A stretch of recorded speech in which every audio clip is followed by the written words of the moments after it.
Total po ng pasahero ay 340. Ito po ang first na charter flight ng OWA at ang kapartner natin dito ang ating flag carrier Philippine Airlines.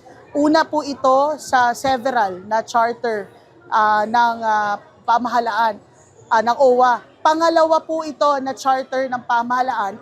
Nauna po yung kahapon sa Department of Migrant Workers sa United Arab Emirates. So patuloy lang po ito. Ang laman po ng flight na ito na OFWs, mga distressed OFWs po natin, yung mga humingi ng tulong sa atin, mga nasa shelter po ng mga kababayan natin. No? Patuloy ang operations natin sa pagtawid ng ating mga kababayan mula sa Kuwait, Bahrain, kung saan sarado pa yung airspace. No? Ito talaga yung nilatag nating plano mula pa nung pumutok itong gulong ito. At this is the result of the groundwork done by the one country team of DFA, DMW, and OWA. At patuloy na po ito. What we're doing sa hybrid approach, pag may commercial flights available, we try to book as many tickets as we can, no? Dahil in demand din ito, hindi naman din Pilipinas lang. But then we combine it with these charters. So for now, 340 of OFWs and their children.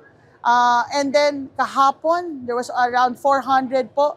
And tuloy-tuloy pa po kami sa pag-charter ng eroplano, pagbubook ng mga flights para po sa ating mga kababayan. Kasi mga ilang minutes lang biyahe dun sa tinamaan ng missile eh. Tuloy-tuloy yung pagpapalipad ng Iran ng mga missile baka mas lalong makapasok, tsaka baka lumala, mas mabuting umuwi na lang talaga muna. Masaya, tagal lang gustong umuwi. Maganda yung pag-ano na sa amin kasi mula Kubar hanggang Riyadh, hanggang sa Pilipinas, inassist talaga kami. Nigyan kami ng hotel, pakain, yun na bigay ng mga financial assistance. Sana mas anuhin pa nila kasi marami pang mga naka-ano doon eh. Marami pang nag-aantay doon ng mga flight stranded sila ngayon.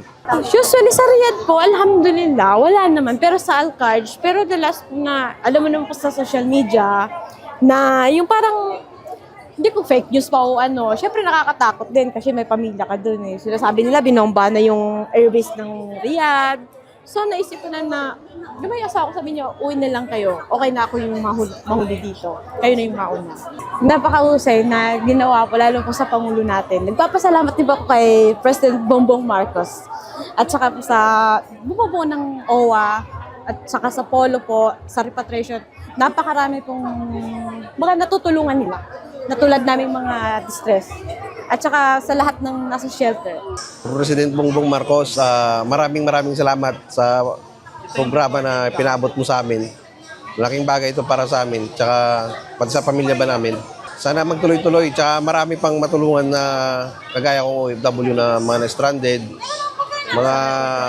may mga problema dun sa ibang bansa. Sobrang salamat po talaga. President Bongbong Marcos, maraming salamat po at nakauwi po kami at sa inyong handog na serbisyo po. Maraming salamat po.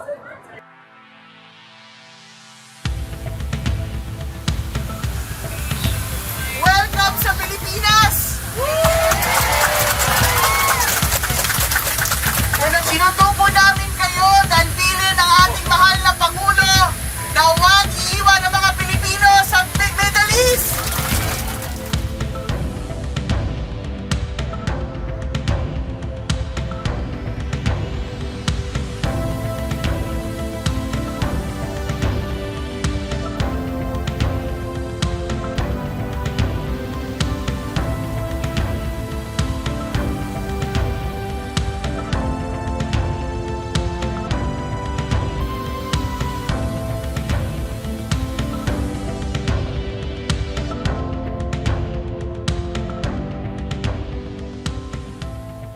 I would say it would be over 1,000 na napauwi na natin.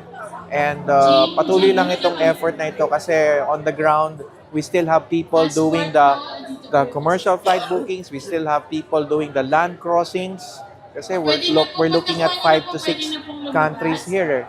And 8 countries pa nga, no? If you include Jordan and Lebanon. And then, ito, yung chartering. So on many fronts, on many ways in which we can bring people home. It's not just one particular way, but this is the biggest way, the chartering.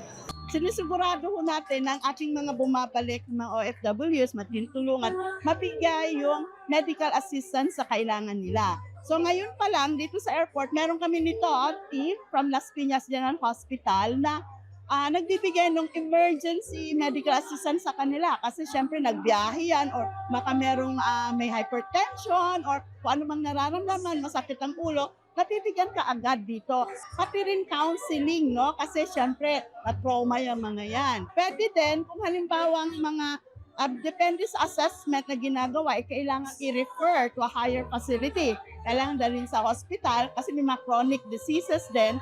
Ay gagawin din po natin yan, kinukuha yung kanilang mga datos dyan at nire-refer kung saan man nila, kung taga saan sila, no? At saan gustong hospital na DOH hospital. Ito, may opportunity nga na binibigay ang ating gobyerno na sila ay ipauwi para sa kanilang kaligtasan, okay? And we were informed naman na kung kailangan bumalik sila later on, tutulungan din naman ng DMW. So, umuwi muna sila kasi of course we are concerned about their safety. Di natin alam kung ano mangyayari. At ayun nga, lahat naman ng serbisyo ay ibibigay ng gobyerno habang nandito silang nakauwi.